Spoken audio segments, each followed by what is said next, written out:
Nauru, localizado no meio das vastas águas do Oceano Pacífico e aparecendo apenas como um pequeno ponto no mapa, é a menor república independente. Aproximadamente 200 pessoas visitam esse país.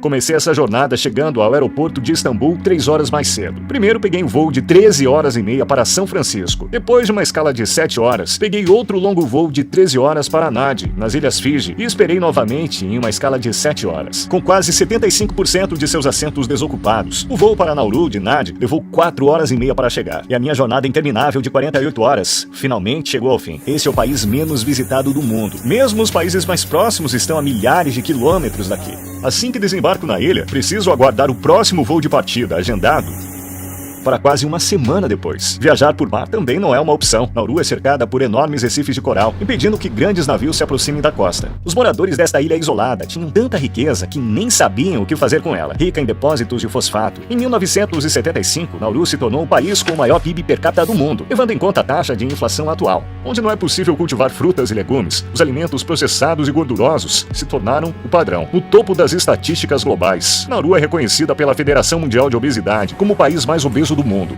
com cerca de 60% de seus cidadãos acima do peso. A Organização Mundial da Saúde também informa que Nauru tem a maior taxa de consumo de cigarros do mundo. O esforço do governo para manter a mídia estrangeira longe do país é bastante óbvio. Embora a taxa de inscrição padrão seja de $50 australianos, jornalistas e profissionais de mídia são submetidos a uma taxa de $8.000 australianos como medida dissuasória. Realmente é uma taxa abusiva que assusta os jornalistas. No momento em que entrei no país, as autoridades policiais imediatamente classificaram meu drone. Você deve ter notado algo estranho na perspectiva aérea da ilha. Eles desencorajam a captura de imagens aéreas de Nauru. Filmar aqui não será fácil, por causa de uma verdade suja que Nauru tem tentado esconder, que você conhecerá nas cenas a seguir. Estou na região de Yaren agora. Como a área da pista e a rodovia estão bem próximas uma da outra, é bem comum que os carros deem lugar aos aviões aqui. Os pedestres são alertados sobre o risco de jatos durante o processo de aterrissagem e decolagem. Isso ocorre porque o país é tão pequeno que o aeroporto em forma de faixa se estende por toda a costa sudoeste da ilha.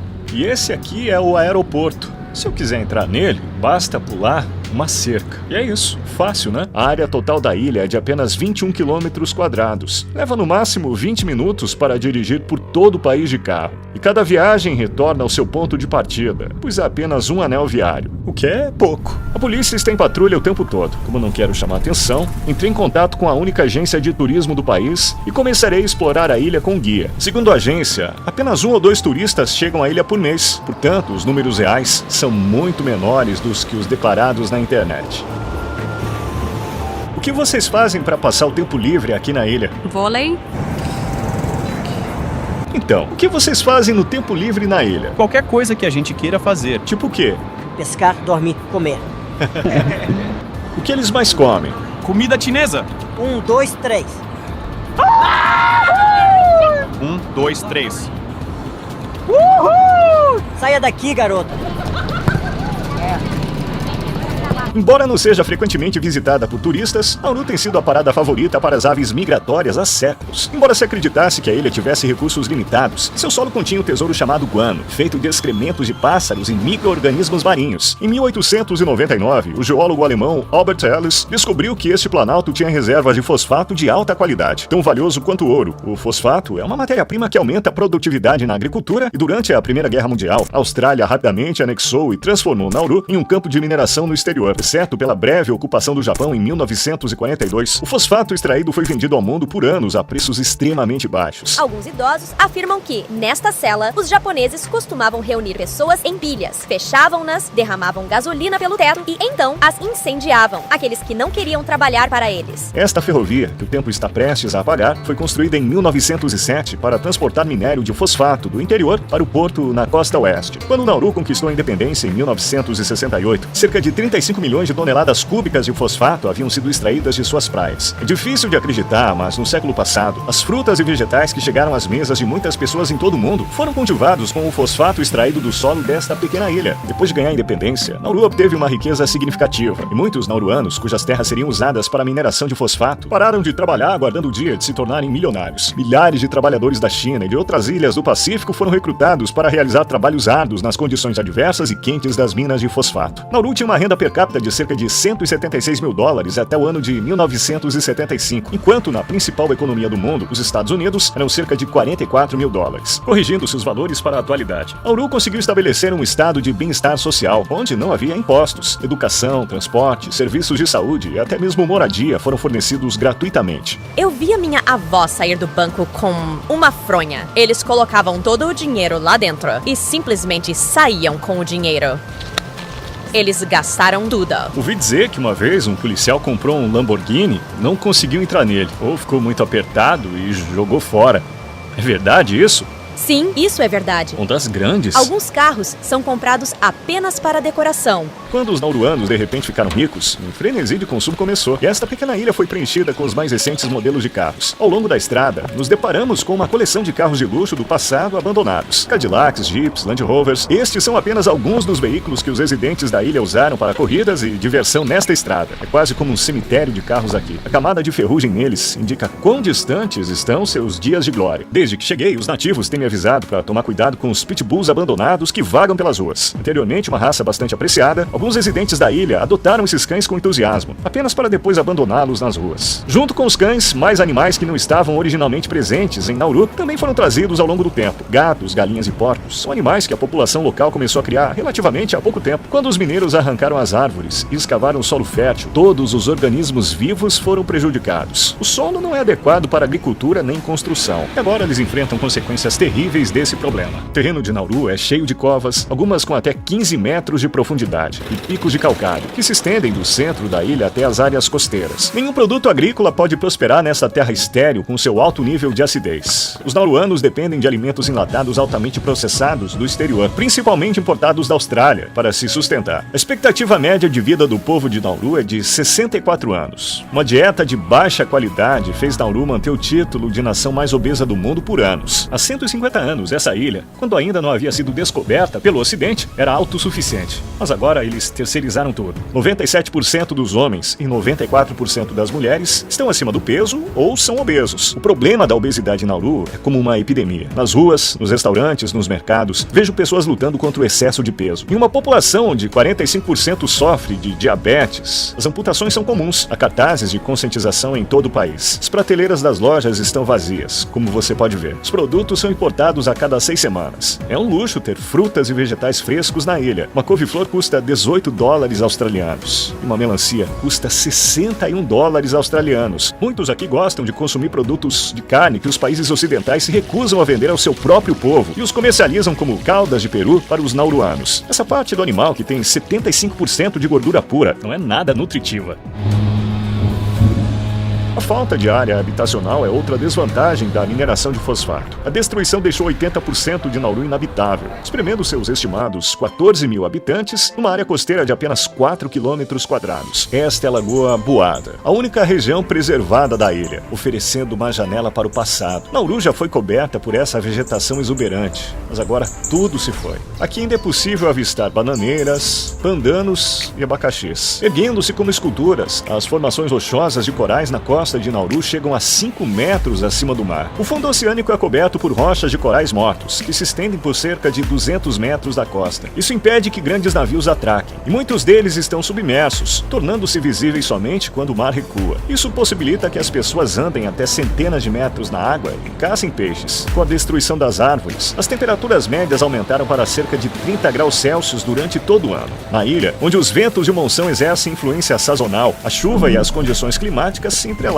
No entanto, Nauru carece de rios ou córregos. Os moradores têm acesso limitado à água doce. O país produz 2 milhões de litros de água potável diariamente, tratando a água do oceano usando osmose reversa nessas usinas de dessalinização. Um lago subterrâneo chamado Mokawel. Encontrar a entrada desta caverna sem a ajuda de um morador local é um desafio, pois sua entrada é bastante estreita. Em tempos de guerra, o povo de Nauru usava este lugar tanto como abrigo quanto para acessar água potável. Está cheio de latas e cacos de vidro. Este lago subterrâneo não é mais um suprimento confiável de água potável. Qual era a religião antes do cristianismo?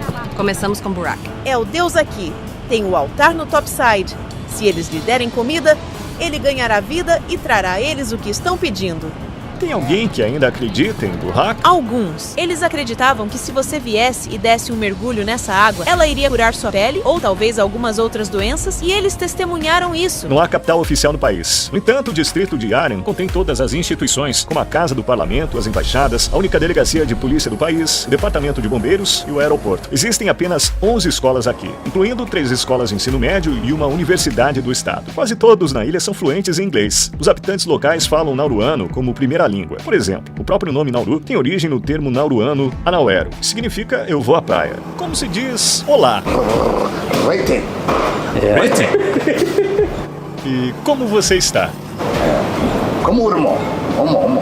Eu vim até o prédio do parlamento, de onde Nauru é governado. Ao contrário do cenário formal esperado, ele reflete a atmosfera descontraída da ilha. Não havia segurança na entrada, eu tive permissão para tirar fotos e gravar vídeos com meu celular. Com apenas 19 cadeiras, o parlamento de Nauru é um dos menores do mundo. Se eles soubessem sobre as cenas que mostrarei mais tarde, provavelmente pensariam 2 vezes antes de me deixar entrar. Na década de 1970, o governo de Nauru percebeu que suas reservas de fosfato estavam acabando e imitaram as nações ricas em petróleo do Oriente Médio, investindo em propriedades no exterior, incluindo o Nauru House em Melbourne, o Nauru Tower no Havaí, o Pacific Star Hotel em Guam, o Pacific House em Washington, o The Grand Pacific Hotel em Fiji e muito mais. No entanto, a corrupção e a má gestão colocaram o governo em um déficit de milhões de dólares por ano ao longo da década de 1990. E as economias de fosfato rapidamente se tornaram fumaça. Em um esforço para sustentar seu bem-estar social, o governo pretendia transformar o país num paraíso fiscal e se envolveu em escândalos de lavagem de dinheiro com cartéis de droga, com a máfia russa e organizações como a Al-Qaeda. Nauru emitiu licenças para mais de 400 bancos estrangeiros sob um sistema que não exigia ramificação e permitia a manutenção de registros opcionais. Durante esse período, a máfia russa lavou pelo menos 70 bilhões de dólares através dos bancos em Nauru. Como resultado das pressões internacionais, o país pôs fim às atividades bancárias ilegais e foi obrigado a usar uma economia baseada em dinheiro desde 2004. O dólar australiano é a moeda oficial de Nauru. Apenas alguns caixas eletrônicos no país também não têm dinheiro. Eu trouxe dinheiro comigo porque os cartões de crédito também não são aceitos aqui, devido às medidas de combate à lavagem de dinheiro. Somente um banco australiano opera no país. À medida que o ano 2000 se aproximava, as reservas de fosfato acabaram e a exportação de fosfato caiu para 1% em comparação com seu período de pico. O Banco Central do país entrou em colapso e suas propriedades no exterior foram vendidas, uma a uma. Vemos as máquinas de escavação em ação à medida que avançamos pelo topside. O país continua a extrair fosfato em pequena escala.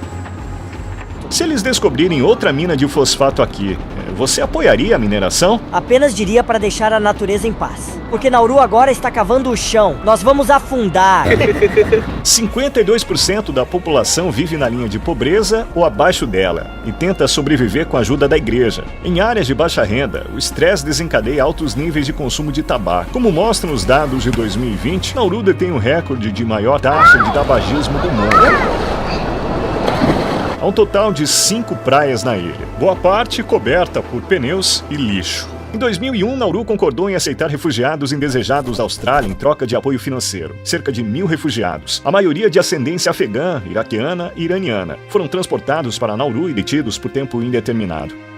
No topside, foram feitos 3 campos de refugiados. As pessoas foram forçadas a ficar em tendas de plástico durante anos, sob o sol escaldante, sem acesso à água limpa. Muitos tentaram escapar das condições desumanas e miseráveis e de um futuro incerto, acabando com suas próprias vidas. Os que mais sofreram com essa situação foram as crianças, que eram a maioria nos acampamentos. A Austrália estava gastando uma média de 550 milhões de dólares por ano para manter esses acampamentos. Em outras palavras, o governo de Nauru teve um lucro de 50 mil dólares para cada refugiado mantido em cativeiro na ilha. Ao tentar chegar a essas áreas ocultas, de repente surgiram barricadas em meu caminho. Eles bloquearam todas as estradas que levavam aos acampamentos localizados em 3 pontos diferentes no topside. Mas encontrei uma maneira de fotografar do lado de fora. Por cerca de 2 décadas, esses acampamentos testemunharam inúmeras vidas perdidas devido à negligência médica, acidentes e suicídio. Relatórios recentes indicam que esses lugares agora não estão completamente sozinhos. No entanto, os moradores locais não têm conhecimento sobre esse assunto. Atualmente, Nauru está contando os dias para se envolver numa mineração em alto mar em colaboração com a Metals Company, sediada no Canadá. Seu plano é extrair pedras polimetálicas, que crescem apenas alguns milímetros por milhão de anos. Essas pedras, contendo metais como cobalto, níquel, cobre e manganês, encontrados em baterias, serão a fonte de energia do futuro próximo. Os cientistas alertam que essas operações de mineração colocam a vida marinha em risco e poderiam potencialmente reduzir a capacidade do oceano de absorver carbono e acelerar as mudanças climáticas. A ilusão da súbita riqueza que Nauru experimentou no final dos anos 1900 1960 levou uma geração a não compreender a importância do trabalho e da educação. O governo não fez planos futuros e esgotou todos os recursos da nação. Parece quase impossível construir um futuro melhor aqui sem a motivação, habilidades e conhecimentos necessários. Esta pequena ilha, marcada por feridas incuráveis, serve como um resumo do que ocorre em todo o mundo. É uma lição que a humanidade nunca deveria esquecer. Obrigado por assistir esse documentário. Espero que isso agregue valor à sua perspectiva de visão de mundo. Não se esqueça de se inscrever no canal. Nos vemos no próximo. Rui Tchernitz esteve aqui.